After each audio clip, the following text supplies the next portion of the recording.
Everyone listen. Today we will again discuss, but I want to study 3 lessons.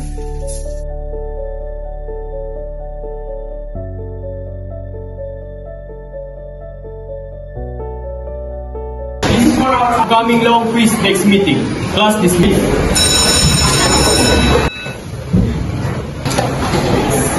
Is na naman?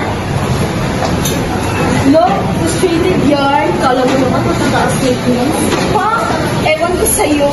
By the way, I found this beautiful place. Party tayo mamaya. That's a great idea. Pero, nagdali mo na tayo. Ay mo.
Weird, right?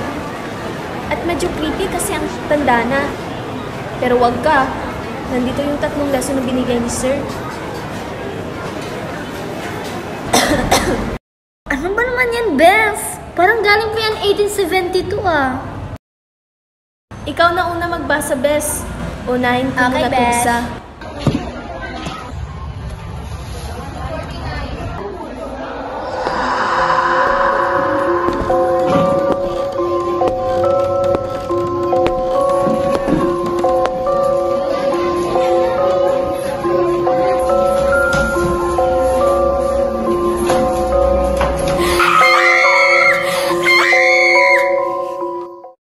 Tinutinilis mo? Oo nga. Iyan. Let's party! Zero, Nicki Minaj. Nicki Minaj. yeah, Let's go. yeah, it's alright, oh it's alright. You know what they say, life ain't always easy. Every day we're survivors, so forget the day. It's all about tonight, act the fool and start over. Usher, usher, usher. Yeah man. So we back in the with the bodies rocking from side to side. Uy, Side to side. where's the people? The week is done. Umuwi na siguro sila. On back to life. Back to life. Hands up. Yeah, suddenly we all got our hands up.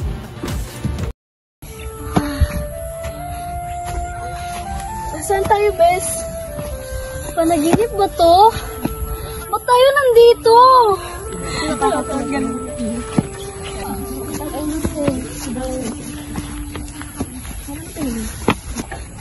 Tingnan mo ang gulong niya. Ano klase pananamit iyan? Siguro sila yung mga bayarang babae. Tingnan mo ang kanilang mga suot. Kalaswa-laswa. Oo nga. Para nga talaga silang mga bayarang babae. Hindi sila nahiya sa kanilang sariling kasarian. Nakakadiri. Tara na nga.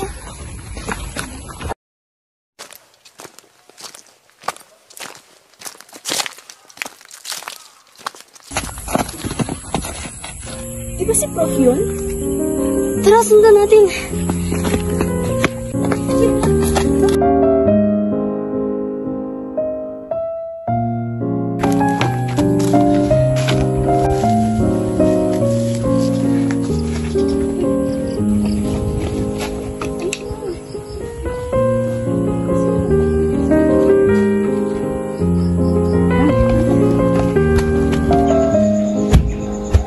Bakit kayo nakatunga nga lamang at dyan at walang ginagawa? Oh, ay kumilos na at ibigay ang pagkain sa gobernador. Chiaramente es impronto si hacer trabajar a los indios les guste eso, ¿no? Pero no está esto en conformidad con los derechos de los indios.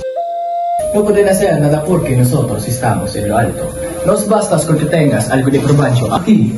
Sí, su afirmación es correcta. Deberían vernos a nosotros, no nosotros a ellos.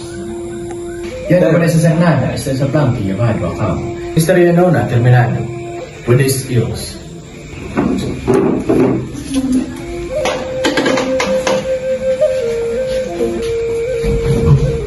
Ano daw? Hindi ba nila sinasabi nila? Hindi nga. Ano kaya pinag-usapan nila?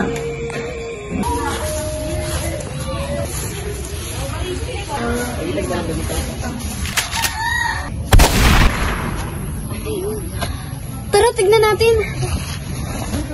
Buenos dias, Indios!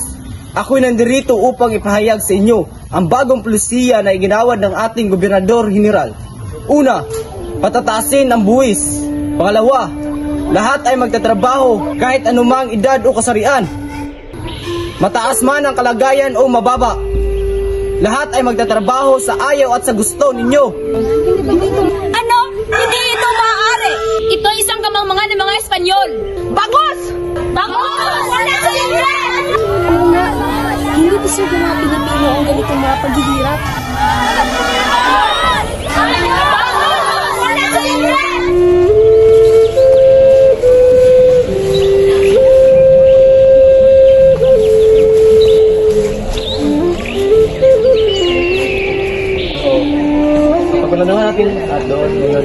Ano pong pinag-uusapan ninyo?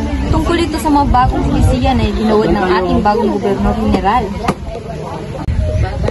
Hindi ako sang-ayon sa mga bagong polisiya. Wala man na ba tayong gagawin para sa ating karapatan? Huwag kayong mag-alala, aking mga kasama. Hindi natin hayaan na gawin sa atin to ng mga Espanyol. Ipaglalaban natin ang ating mga kalayaan. Tama!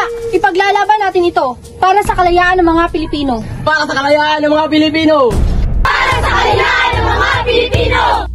Ipaglalaban natin ang ating mga kalayaan. Tama!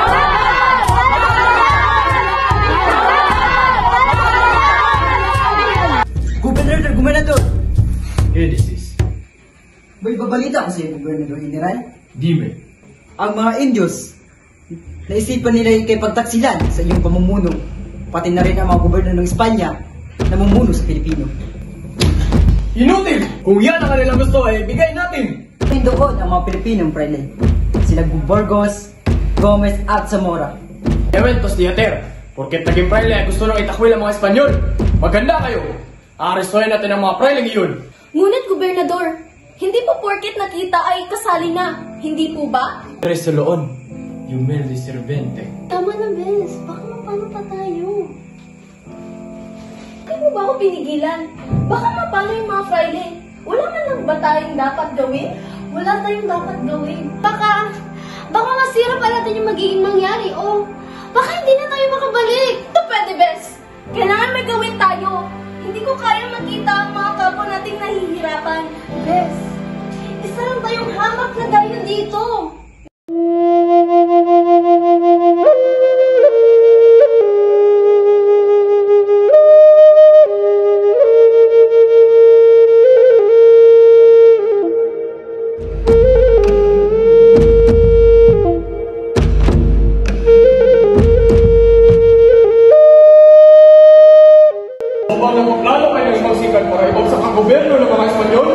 Ang nais na namin ay may balik yung dati. Mga sinungaling! Naghahanap lamang kayo ng pagkakataon para mapabagsak ang gobernador ng mga Espanyol! Hindi yan ang nais namin gawin, Gobernador General. Parusahan ang mga yan!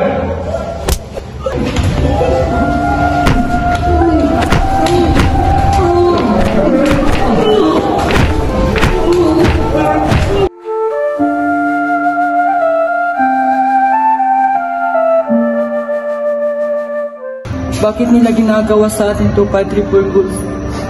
Wala tayong kasalanan.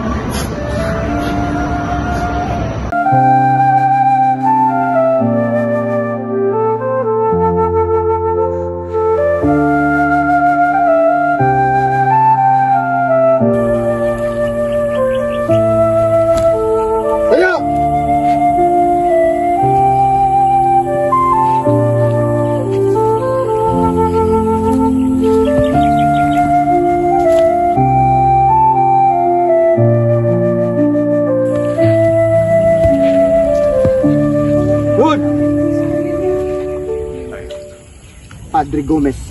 Confession. Ang ating patutunguhan ay isang lugar kung saan hindi kumikilos ang dahon kung walang kumpas na Panginoong Diyos.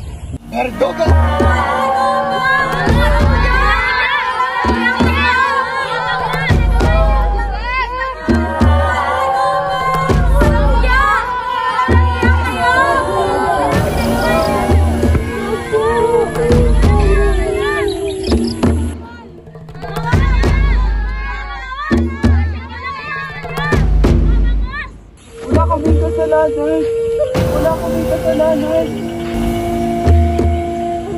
Padre Zamora, ¿alguna última palabra? Nada? Adelante!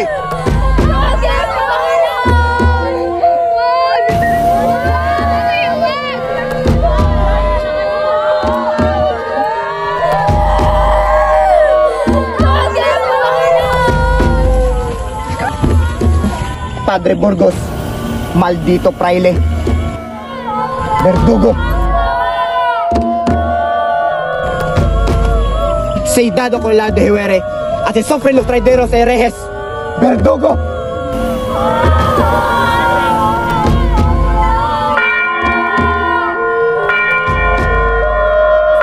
Yes, sila yung Gumborza. Hindi ko lang naintindihan kung gaano kalupit ang nangyari noon.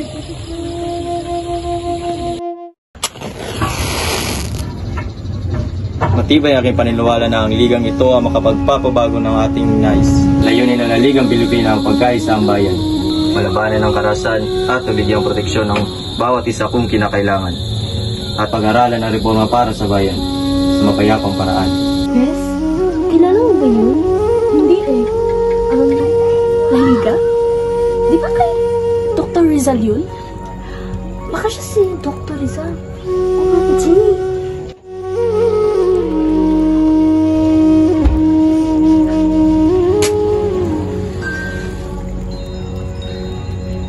Maraming salamat sa inyo. Andres Bonifacio po, Laking Tondo. Kumusta ka, Andres? Mabuting mabuti ho. Tumatak sa mga isipan ninyong mga nobela. Dr. Jose Rizal, ipagpauhin niyo po. Gusto ko lamang maunawaan sa parehas ninyong nobela, ang armadong himagsikan ay hindi matatagumpay. Dahil hindi patalim mo pistol ang daan patungo sa kalayaan, Andres. Kailangan nating armasan ang ating mga sarili. Dito at higit lalo dito.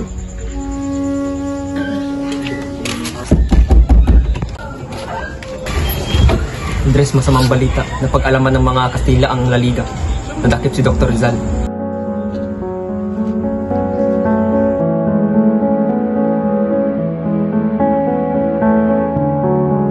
Rizal, kumima ka rito, Rizal. Kapag kumima ka rito, mapapatawad ka ng simbahan. Ang bayan ay higit sa lahat. Ang bayan ng aking buhay, hindi ko ipagkakanulo ang Pilipinas. Besh, ito ba yung tinatawag nilang retraction issue? Oo, nakikita natin ang paniniligan niya. Piensalo bien, Rizal. La Iglesia ti salvara. Simbahan ang kaligtasan, kundi ang paglaya ng bayan. So, hindi pa na pumirma si Dr. Rizal? Para. Besh, si Andres, oh. Pang napupulo sila. Tara, pakinggan natin, ha?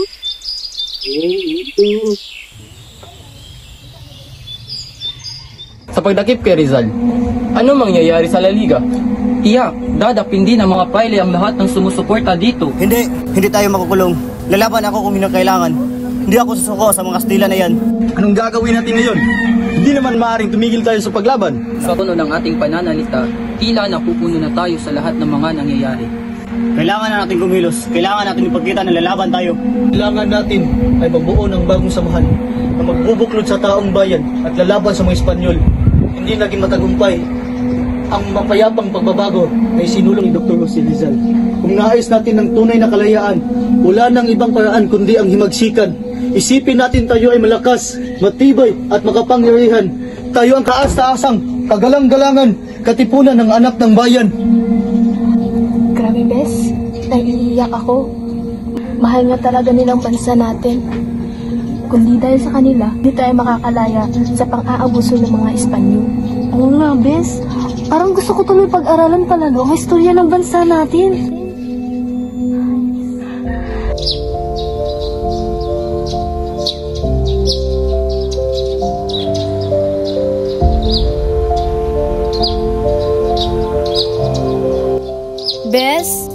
Gusto ko na umuwi.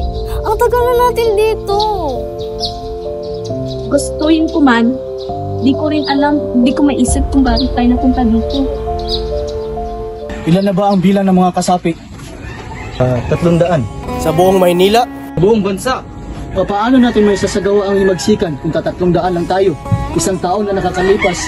Napakabagal naman yata ng pagkalat ng ating mga kasapit, Teodoro. Hindi posible ang pagkalat ng impormasyon sa kalayunan. Ba't hindi na lang ikaw mamuno sa kilususan? Hindi pa ito ang tamang panahon. Kuya, mas malaki ang kumpiyansa sa iyo ng mga kilusan. Mas marami tayong mahihikayat na tao kapag ikaw ang namuno.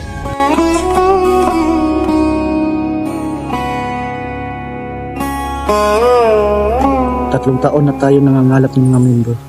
Subalit, hanggang ngayon parang nagbulag-bulagan pa din ang mga tao sa pang-aabuso ng mga Kastila. Malaki ang takot na itinanim ng mga Kastila sa kaisipan at puso ng ating mga kababayan at hindi ito madaling maalis. Kung patuloy silang matatakot, lalong mababaon sa paghikaos at kapihan ng bayang ito. Bakit, Andres? Bakit ka natahimik?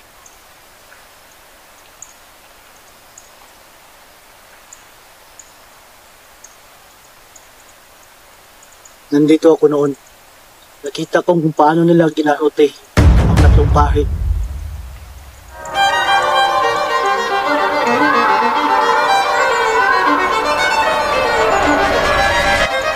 Hindi ito ang katapusan, hindi simula pa lamang. Gabon, hindi ko maintindihan kung bakit hindi ko maalis ang tingin ko sa kanila. Habang pahigpit ng pahigpit, ang yakap ng kamatayan sa kanilang mga dibdib. At ngayon, naintindihan ko na. Tagal na ako naghahanap at naghihintay ng grupong tulad ng Katipunan na maaaring makakapagsimula ng pagbabago. Mayamintana din tayo nag-iis. Hindi dahil sa simula ng Supremo, hindi tayo makakakita ng pag-asa. Ang mahalaga, patuloy ang paglaganap ng ating kalayaan.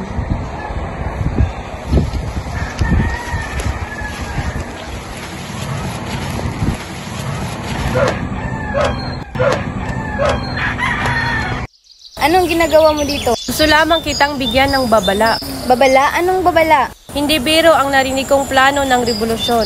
Kailangan maging maingat tayo dahil pag nagkagulo, pati ikaw madadamay. Paano mo nalaman ang mga sinasabi? Narinig ko sa mga kababaihang nag-uusap kanina. Ba't hindi ka magsabi sa Gobernador Celio? Bes, tingnan mo. Di ba siya yung spy? Oo nga, Bes. Kaya pala nalaman yung KKK? Busca el lugar. Sige, adelante. Si, Padre.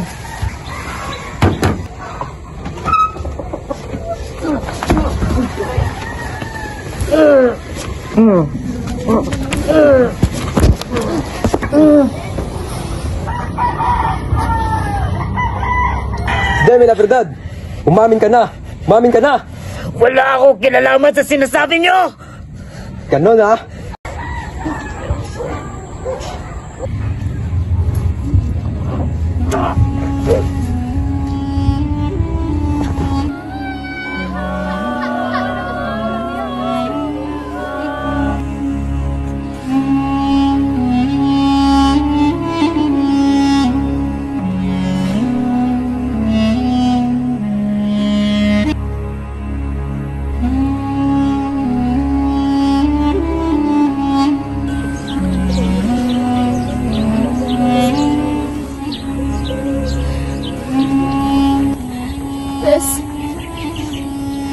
Hindi ko kaya to.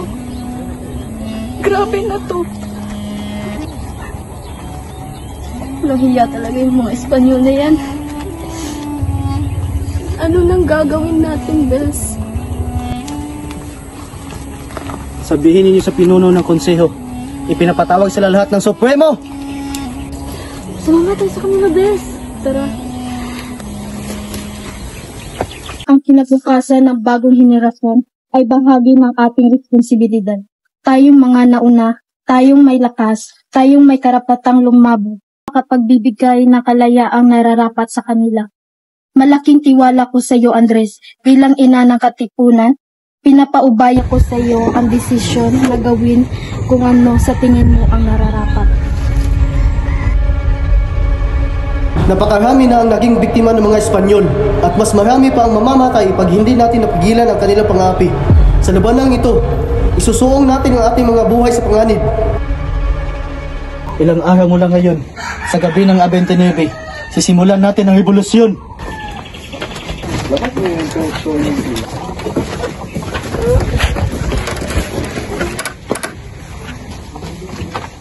Pas ninyo mga sedula!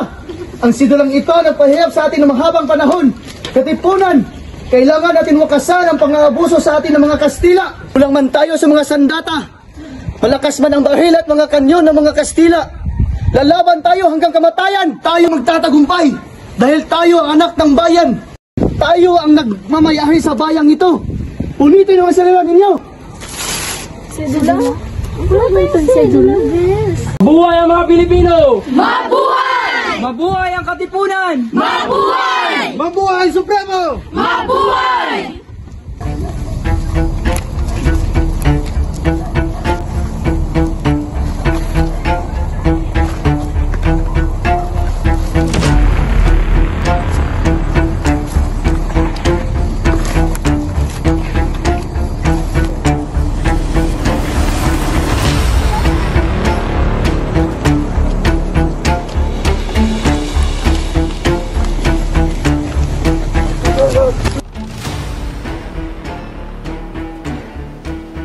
Saan kayo pupunta?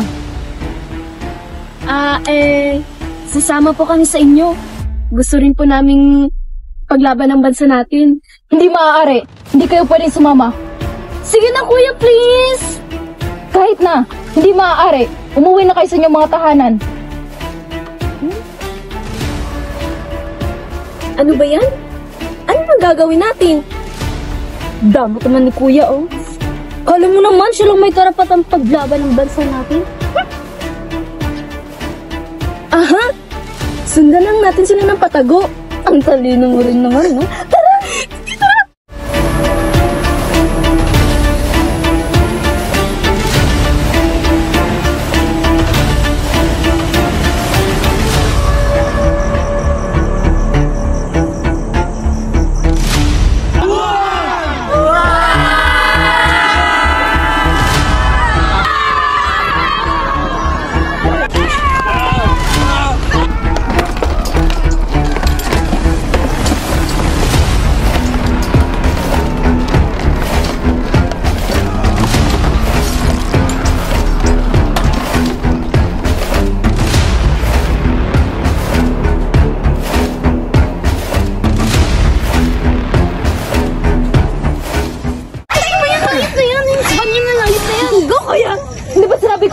Kayo? Baka madamay pa kayo rito. Ay, sorry po. Behave lang po kami dito sa gilid. Promise. Umalis na kayo. Mapapahama kayo rito. Kuya, sanay ka na po! Ano siya? Tara, Bes. Hanapin na natin si Andres.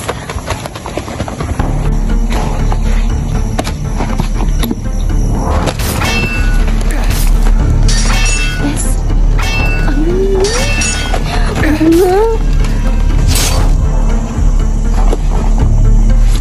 Tatlong daang taon nyo kaming inilipin. Wow!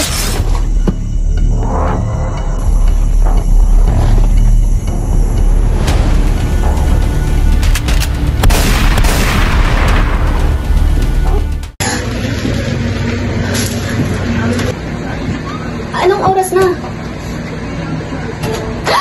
Harvest! May gusto tayo!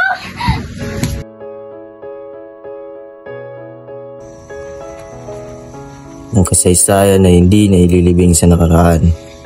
Ito ay patuloy na nabubuhay at ikaw ay bahagi nito. Di uusad kung lakad ay paatras. Nakakandado ang dapat na bukas. Bumangon at nang maunawaan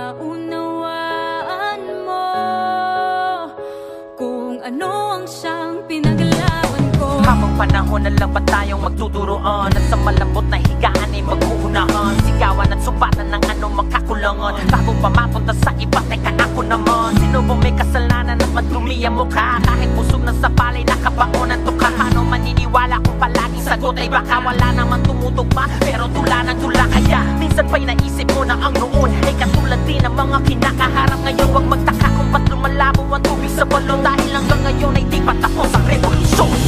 Di uusad kung lakad ay patras, nakakandado ang dapat na bukas. Umangon, panindigan mo ang tugon, dahil di pa tapos ang revolusyon. Ang nais ko rin naman ay mapayapang paraan, ngunit kailangan sumalag kapag ika'y inundayan ng patalim. Sa dilim, nagkalat na sakim, mga maliliit na mga nadidiin, ipinasa ng itak na ginagamit sa digmaan para sa akin ang matapang. Ngayon siya ng ibang bayan ng tagaan, mga bagong bayani na tugon sa hindi matapos at paulit-ulit na tanong. Kaibigan, minsan ba'y naisip mo na ang noon ay katulad din ng mga kinakaharap ngayon? Huwag magtaka kung ba't lumalabo ang tubig sa balon, dahil hanggang ngayon hindi pa tapos ang revolusyon. Di uusad kung lakad ay patras, nakakandado ang dapat na bukas. Umangon at nang maunawaan mo kung ano ang siyang pinaglaban ko. Di ako nagkaroon ng pagkakataon na makapagpakilala. Simula noon ang tawag nila sa akin ay yung pasimuno, habang ang nais ko lamang naman ay mamuno at ituro ang daan. Katulad nyo rin naman ako tinulak sa burak, pagkatapos pagbintangan ng mga taong aking itinuring na kapatid. Gamit ang kutsilyo lupit na hawak ay pinati, lahat ay kailangan lumaban kapag inaapi na, kahit tumanak ang dugo at ang puti maging pula. Matapos sa lahat ang sinulat na sabi nila, kung sino ako talaga, kilala mo ba? Lupang tinatapakan mo, bakas na nilakaran ko.